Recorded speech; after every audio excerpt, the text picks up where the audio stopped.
Pernahkah Anda bertanya-tanya, mengapa Islam sering dituduh memenjarakan wanita? Mengapa sepotong kain di kepala menjadi ancaman bagi dunia modern? Dan benarkah pria Muslim diizinkan bersenang-senang dengan banyak wanita, sementara istri mereka menderita? Malam ini, semua tuduhan itu akan dijawab tuntas. Kita berada di jantung kota New York, di studio Global Perspectives yang megah, ribuan penonton menahan napas.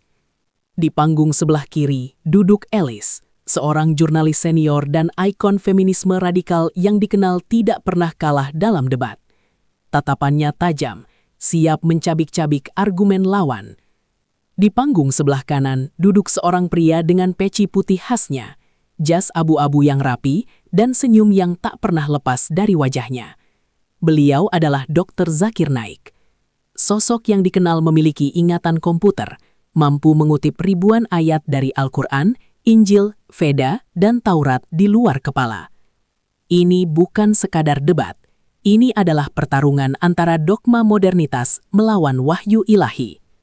Tapi sebelum kita masuk ke arena panas ini, pastikan Anda menekan tombol subscribe sekarang juga. Jadilah bagian dari komunitas pencari kebenaran ini. Dan saya ingin tahu, dari kota atau negara mana Anda mendengarkan siaran ini? Tuliskan di kolom komentar di bawah. Mari kita lihat seberapa luas gema kebenaran ini memancar. Siapkan kopi Anda, pasang telinga Anda baik-baik. Debat dimulai. Suasana studio begitu padat hingga oksigen terasa menipis. Alice membetulkan letak kacamata bacanya, lalu menatap Dr. Zakir Naik dengan tatapan yang bisa membekukan air. Ia tidak membuang waktu untuk basa-basi sopan santun. Ia langsung menyerang jantung pertahanan. Selamat malam. Suara Alice dingin dan menusuk. Dr. Zakir, Anda datang jauh-jauh ke negara bebas ini membawa ideologi abad pertengahan. Mari kita bicara jujur. Dunia modern bicara soal kesetaraan. Kita bicara tentang wanita yang bisa menjadi presiden, astronot, dan pemimpin. Tapi agama Anda, Islam, membungkus wanita dalam kain hitam seperti paket pos yang siap dikirim. Penonton tersentak mendengar sarkasme itu. Alice melanjutkan dengan nada yang semakin tinggi. Anda menutupi wajah mereka. Anda mengizinkan pria menikahi 4 wanita seolah wanita adalah barang koleksi. Anda memberikan warisan setengah dari pria seolah wanita adalah manusia setengah harga.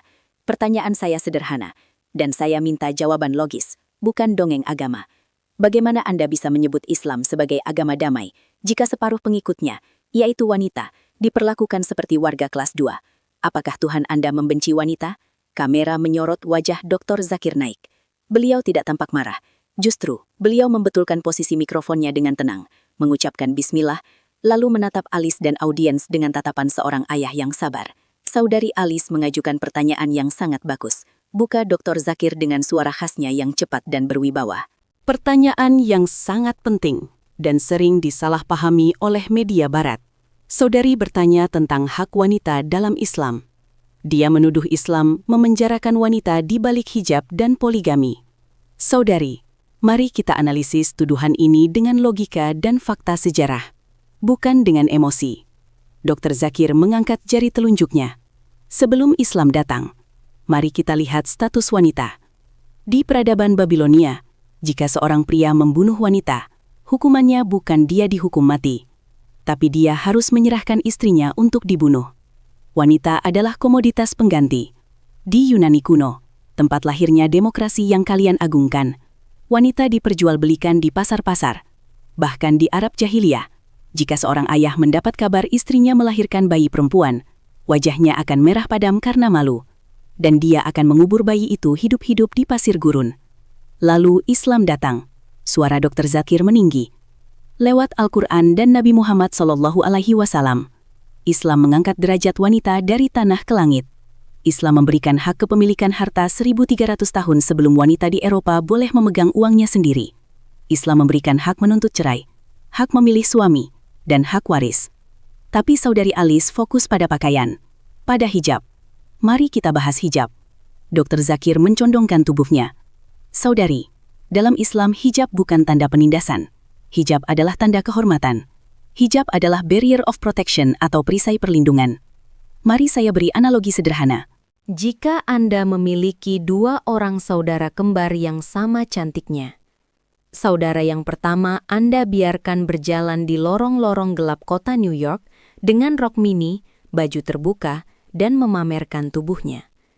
Saudara yang kedua Anda minta dia memakai pakaian yang sopan, tertutup, dan berhijab. Pertanyaannya, Dr. Zakir menatap alis tajam. Jika ada seorang preman atau pria hidung belang di lorong itu, wanita mana yang akan dia goda?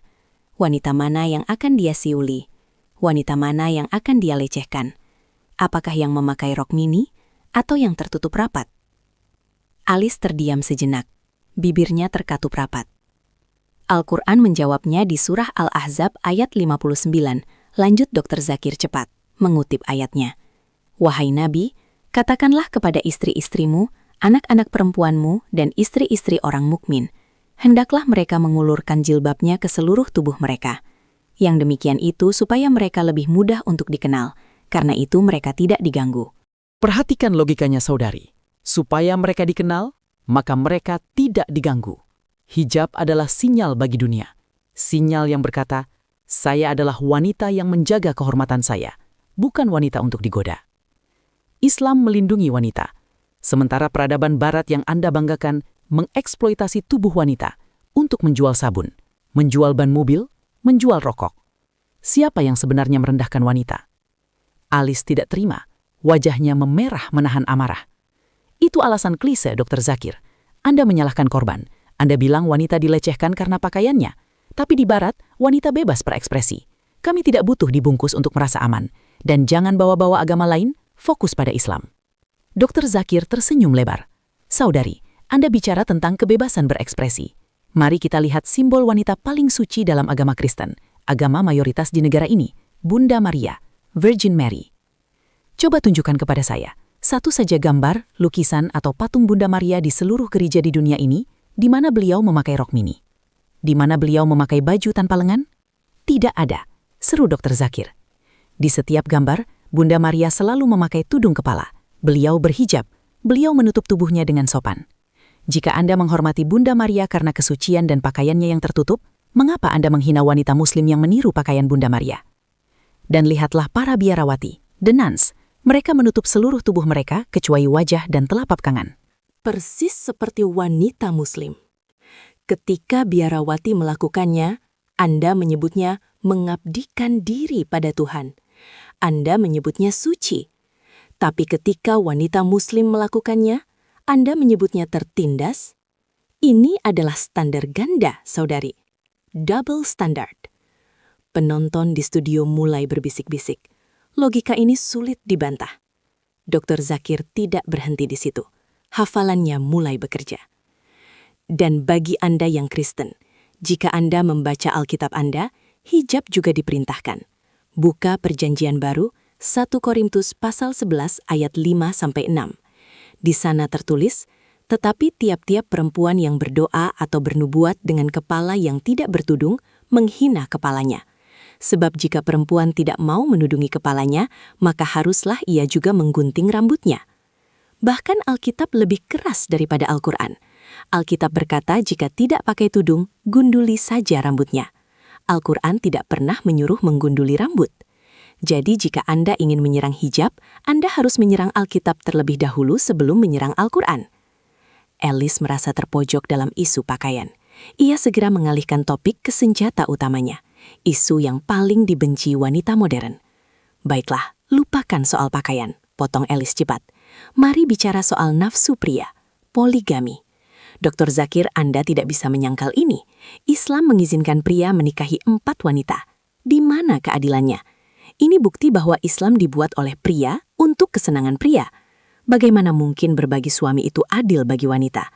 Dr. Zakir mengangguk-angguk, seolah sudah menunggu pertanyaan ini. Saudari bertanya tentang poligami. Ini adalah topik favorit media untuk menyerang Islam. Mari kita bedah. Pertama, saudari perlu tahu fakta teologis ini. Al-Quran adalah satu-satunya kitab suci agama besar di dunia yang memiliki kalimat, nikahilah hanya satu saja. Anda tidak akan menemukan kalimat, nikahilah satu saja di dalam Alkitab, di dalam Veda, di dalam Ramayana, atau Mahabharata. Dalam Hindu, Raja Dasarata, ayah Rama, punya banyak istri.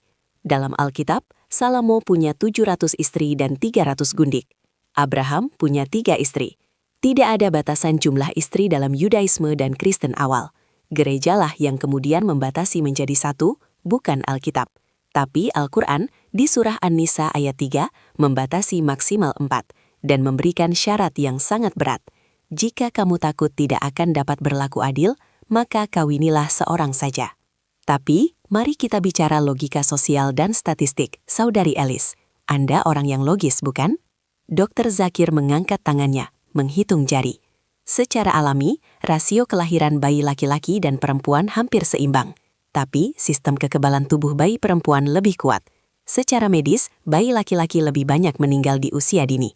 Lalu saat dewasa, ada perang, ada kecelakaan lalu lintas, ada kecanduan alkohol dan narkoba yang lebih banyak membunuh pria daripada wanita.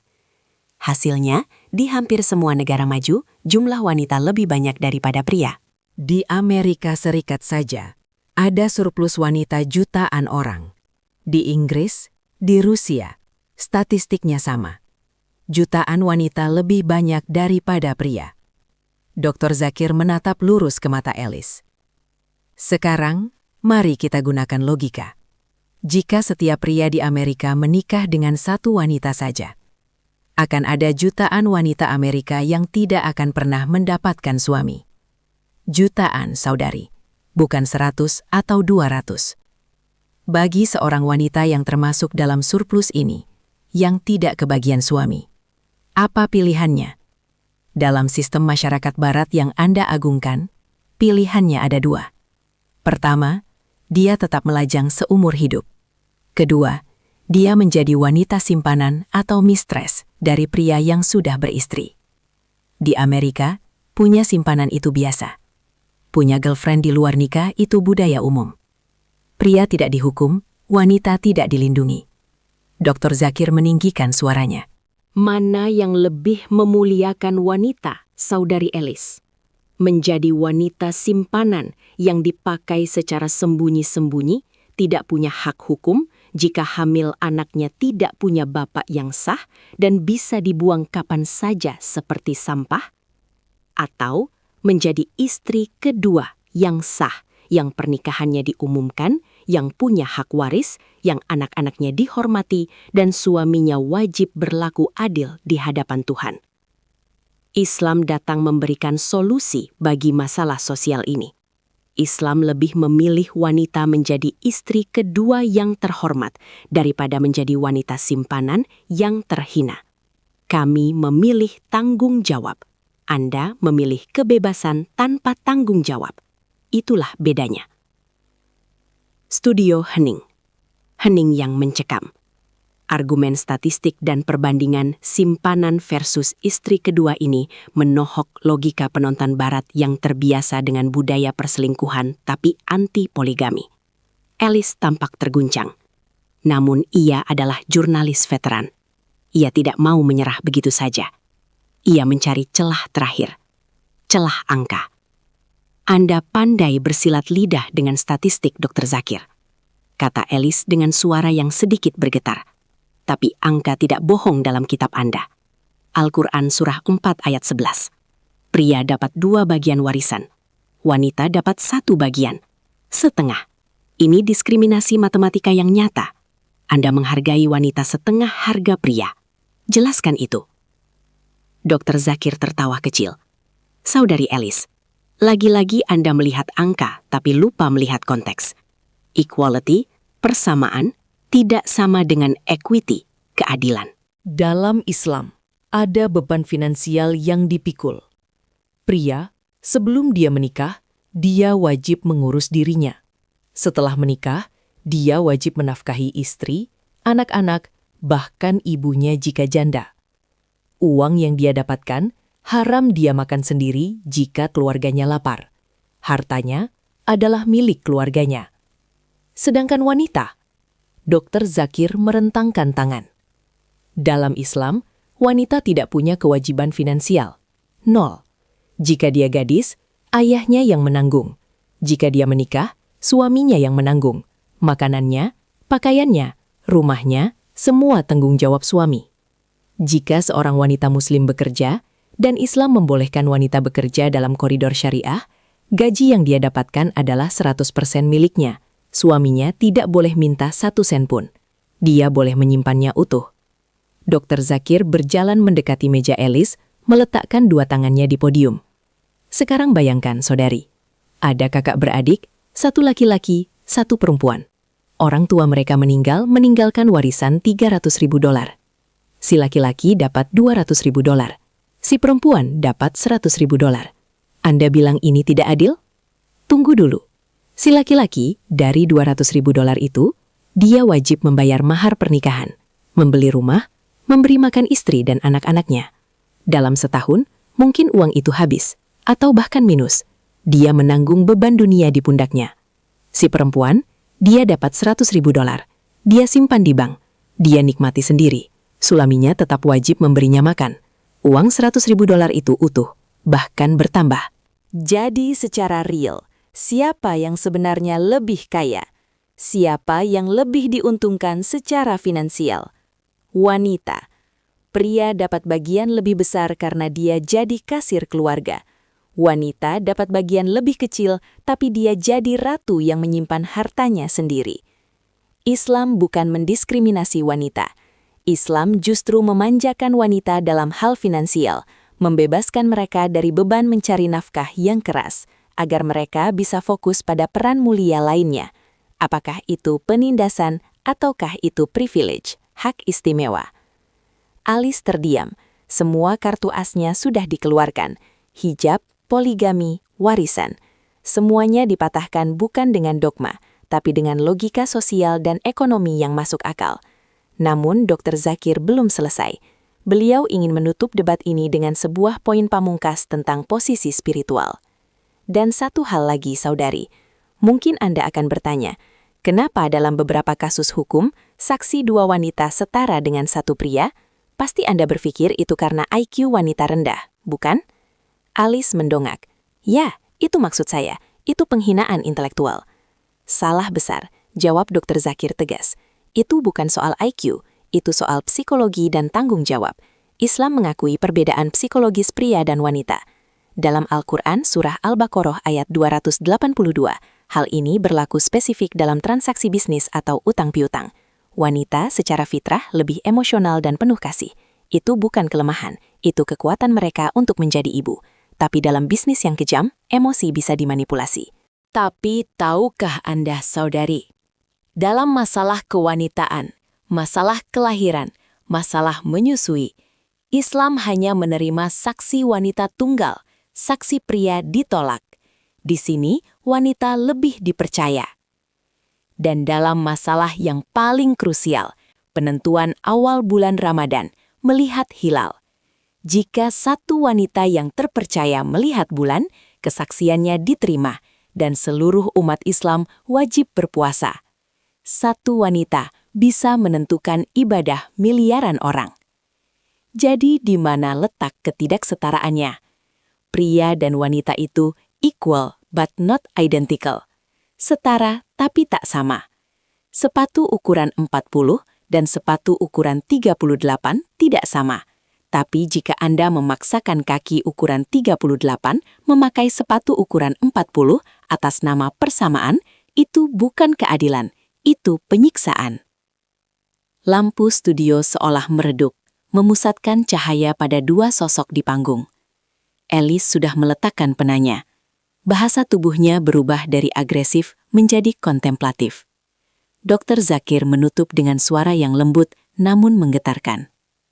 Saudari Alice dan para penonton sekalian, Anda bertanya, siapa yang terpenjara?